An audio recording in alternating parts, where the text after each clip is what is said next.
Hello everyone, मैं हूं doctor Shubhra और अपने आज के इस वीडियो में मैं आपको प्रॉपर ब्रशिंग टेक्निक और दूसरे मेथड्स जिससे हम अपनी ओरल हेल्थ को मेंटेन रख सकते हैं वो बताऊंगी।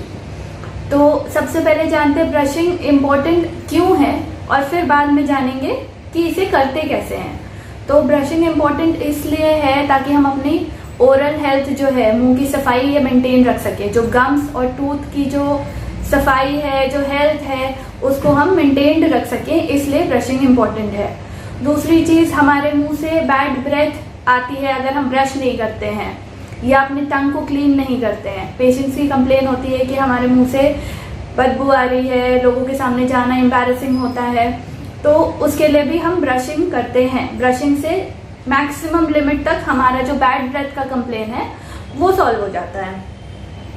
हमारे ओरल कैविटी में plaque with in few seconds में डिपॉजिट होना शुरू हो जाता है, लेकिन वो अपना काम 24 आवर्स में करता है। 24 आवर्स में, 24 घंटे में जो प्लाक है वो हमारे टूथ के आउटर लेयर जो इनामल है उसे डिसइंटीग्रेट करना, डीके करना शुरू कर देता है। तो हमें बेसिकली ब्रशिंग से ये चेन तोड़ना है।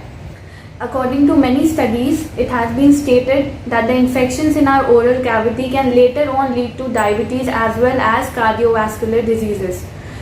हमारी जो मुंह की गंदगी होती है, इस वजह से बाद में डायबिटीज होने का और हार्ट डिजीजेस होने का जो रिस्क है वो डेफिनेटली बढ़ जाता है।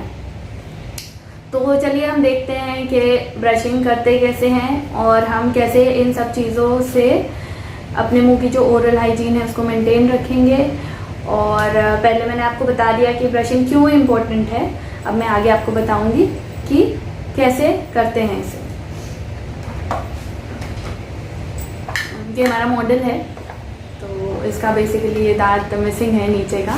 मैंने बहुत ढूंढने की कोशिश की पर मुझे मिला नहीं। सबसे पहले ब्रश को आपको, सबसे ज़रूरी जो बात है, ब्रश को आपको मुट्ठी में नहीं पकड़ना है। You don't have to hold this in your fist, क्योंकि इससे क्या है, प्रेशर ज़्यादा लगता है। हमेशा इसे फिंगर टिप्स से कंट्रोल करें, क्योंकि अगर आप इसे मुट्ठी में पकड़ेंगे तो जो प्रेशर है, जो एडिक्वेट प्रेशर आपको लगाना है, डेफिनेटली आप उससे ज़्यादा ही लगाएंगे।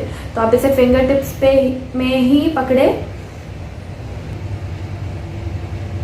और जो ब्रश आप यूज़ करते हैं वो नैरो हेडेड हो तो ज़्यादा बेटर होता है, क्योंकि अगर ये पार्ट आपका आगे से नैरो होगा तो ईजिली पीछे वाले दांत को भी क्लीन कर पाएगा। तो अभी हमें ये देखना है कि ब्रश को रखते कैसे हैं। सबसे पहले ये देखेंगे, ब्रश को कभी भी 90 डिग्रीज पे नहीं रखेंगे, हम हमेशा इसे थोड़ा एंगुलेट करके रखेंगे। एंगुलेट करने के बाद दांत का जो सरफेस है उस पर हम इसे इस तरीके से एंगुलेट करके रखेंगे। फिर सर्कुलर और वाइब्रेटरी मोशंस देंगे, मतलब हल्का वाइब्रेट करते हुए, और सर्कुलेटरी मोशंस मतलब घड़ी के दिशा में या तो क्लॉकवाइज या तो उसके विपरीत दिशा में एंटी क्लॉकवाइज, इस तरीके से सर्कुलेटरी मोशंस देंगे। मैक्सिमम 2 से 3 दांत कवर करेंगे एक बार में। ऐसा मोशन देने के बाद आप इसे बाहर की तरफ स्वाइप आउट करेंगे। क्यों? क्योंकि इधर हमारा मसूड़ा होता है, तो मसूड़ों में और दांत के बीच में जो गैप होती है, अगर हम इसे मसूड़ों के डायरेक्शन में ही स्वाइप कर दें तो जो डिपॉजिट है वो इस गैप में फंस जाता है। तो इसीलिए अच्छा ये होता है कि हमें इसे बाहर की तरफ स्वाइप आउट करना है, ताकि जो यहाँ पे फंसा भी हो तो वो बाहर की तरफ निकल जाए। मतलब जो बाइटिंग सरफेस है, against the direction of the gums हमें ब्रश को स्वाइप आउट करना है। तो 3 चीज़ हमें करनी है। सबसे पहले एंगुलेट करना है, फिर वाइब्रेटरी मोशंस देने हैं, वाइब्रेटरी सर्कुलर मोशंस, और उसके बाद बाहर की तरफ स्वाइप कर देना है। तो 3 बातें ध्यान में रखने वाली है, AVS, angulate, vibrate and then swipe it out. Same तरीके से हमें नीचे वाले दांतों को भी क्लीन करना है। एंगुलेट करना है, सर्कुलर मोशंस में घुमाना है, और उसके बाद बाहर की तरफ निकालना है। नीचे का मसूड़ा नीचे की तरफ होता है तो आपको इधर ऊपर की तरफ करना है, और ऊपर के दांत पे नीचे की तरफ स्वाइप आउट करना है। ठीक है, उसके बाद आपको ये करना है, ये ध्यान रखना है कि जो बाइटिंग सरफेस होता है, दांत का जो चबाने वाला हिस्सा होता है, उस पे आपको ब्रश करना है। इसमें डीप फिजर्स और ग्रूव्स बने होते हैं जहाँ पे खाना ज़्यादा फंसता है, ज़्यादा अटकता है, स्टेनिंग ज़्यादा होती है, तो आपको इस तरीके से उसे क्लीन करना है।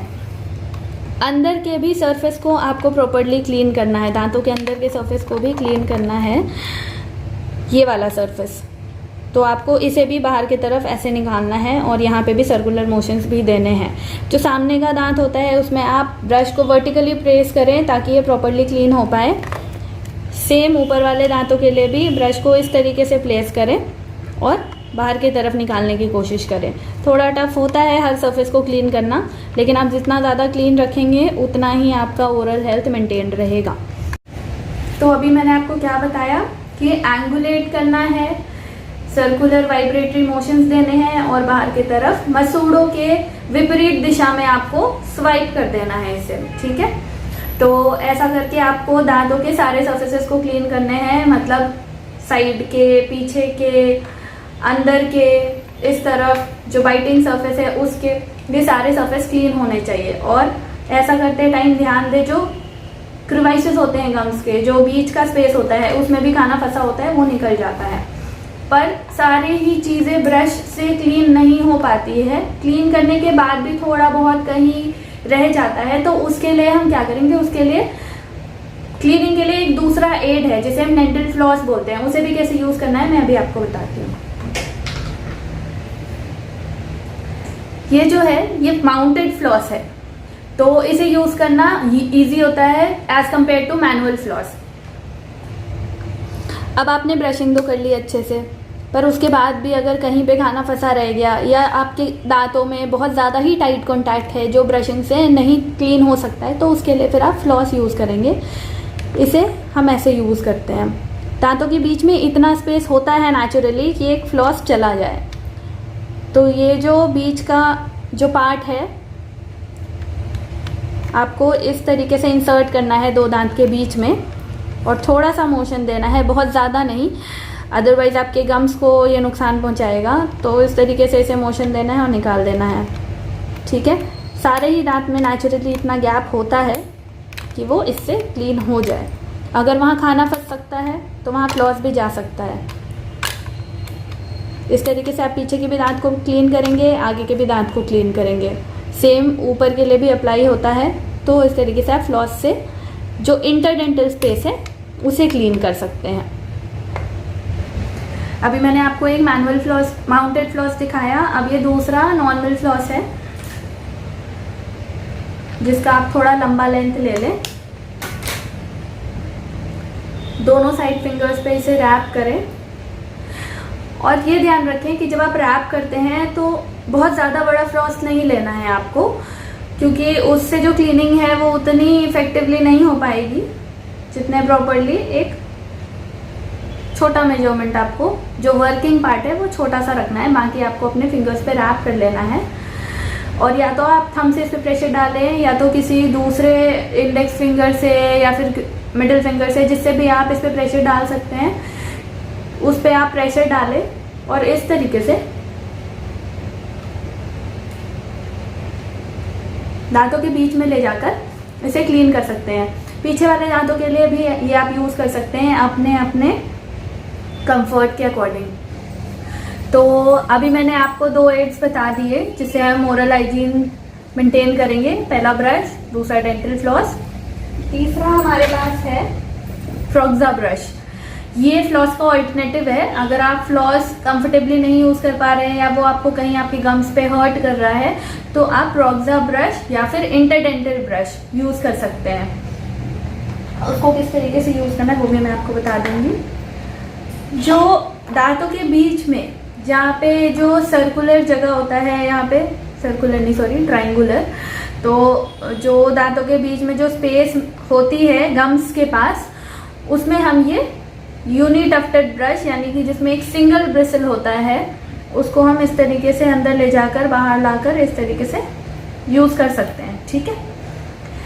आप पिक्चर में देख सकते हैं फ्रॉक्सा ब्रश कैसा होता है, तो इस तरीके से आप यूज़ करेंगे। तीसरा डेंटल एड है जिससे हम ओरल हाइजीन मेंटेन रखेंगे।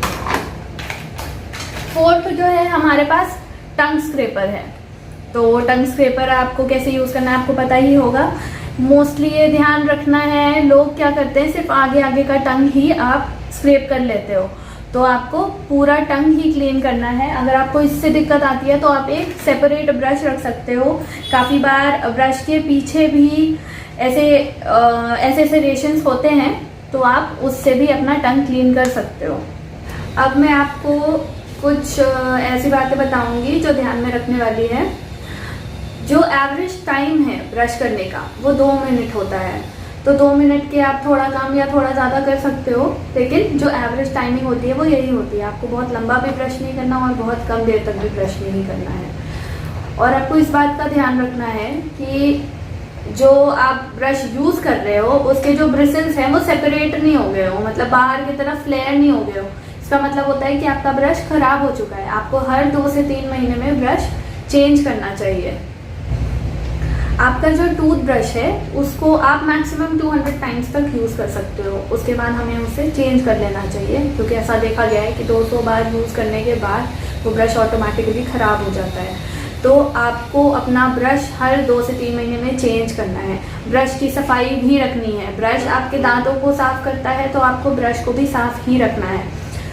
एक बात ध्यान में रखने वाली ये भी है कि आपको ब्रश वॉशरूम के अंदर नहीं रखना है, क्योंकि जब हम फ्लश करते हैं तो एयर के मीडियम से जो भी कंटामिनेटेड चीज़ें हैं, बैक्टीरिया है, वो आपके ब्रश पे कहीं ना कहीं जाके सीट होता है। तो आपको ब्रश को वॉशरूम के अंदर नहीं रखना है। प्लस उसे क्लोज कंटेनर में भी नहीं रखना है। ये नहीं कि आप वॉशरूम में रख रहे हो और आपने उस पर कैप लगा दिया, वो चीज़ नहीं करनी है, क्योंकि जब आप ब्रश कर लेते हो तो वो गीला रहता है और अंदर आप उसके ऊपर अगर आप कैप लगा देते हो तो अंदर नमी बनी रहती है। इसमें बैक्टीरिया पनपता है, बैक्टीरियल ग्रोथ और बढ़ जाता है, इन्हांस हो जाता है। तो इस वजह से आपको उसको बंद करके भी नहीं रखना। उसको मेक श्योर कि आपका जो टूथब्रश है वो ड्राई हो और वॉशरूम में ना हो तो बेटर है। आपको ये भी ध्यान रखना है कि जब आप ब्रश को टूथब्रश स्टैंड में या होल्डर में कहीं पे रख रहे हैं तो आप उसे वर्टिकली, मतलब सीधे प्लेस करें। इस तरीके से रखें, इस तरीके से सरफेस पे लिटाकर ना रखें। तो मैंने आपको बता दिया ब्रशिंग कैसे करते हैं, फ्लॉसिंग कैसे करते हैं। 2 तरीके का फ्लॉस भी अवेलेबल होता है मार्केट में, एक माउंटेड, एक नॉर्मल वाला। माउंटेड यूज़ करना ज़्यादा इजी है, वो भी आप यूज़ कर सकते हैं। तीसरा मैंने आपको प्रोक्सा ब्रश के बारे में, जो इंटरडेंटल ब्रश है उसके बारे में बताया कि कहीं खाना फंसा रह जाता है, कहीं दांतों में ऐसा गैप है जहाँ ब्रश नहीं जा सकती, कोई छोटी चीज़ नहीं जाएगी, तो आपको प्रोक्सा या फिर इंटरडेंटल ब्रश यूज़ करना है। वहाँ पे आप इस तरीके से सफाई मेंटेन रख सकते हो।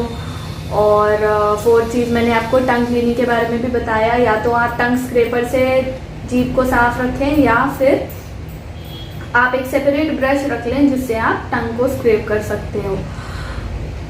ये सारी चीज़ें आपको हेल्प करेंगी आपके ओरल हाइजीन को सही रखने में। जब आपके दांत स्वस्थ रहेंगे तो आपका पूरा शरीर ही स्वस्थ रहेगा। और हर 6 मंथ में आप अपने डेंटिस्ट के पास रेगुलर चेकअप करवाने जाएं। इफ़ नॉट पॉसिबल साल में एक बार आप ज़रूर जाएं, क्योंकि कुछ चीज़ें ऐसी होती हैं जो आपको नज़र नहीं आएगी, आपके डेंटिस्ट को नज़र आएगी, वो आपको अवेयर कर देंगे। तो regular checkup is a must. Till then, stay healthy, stay safe.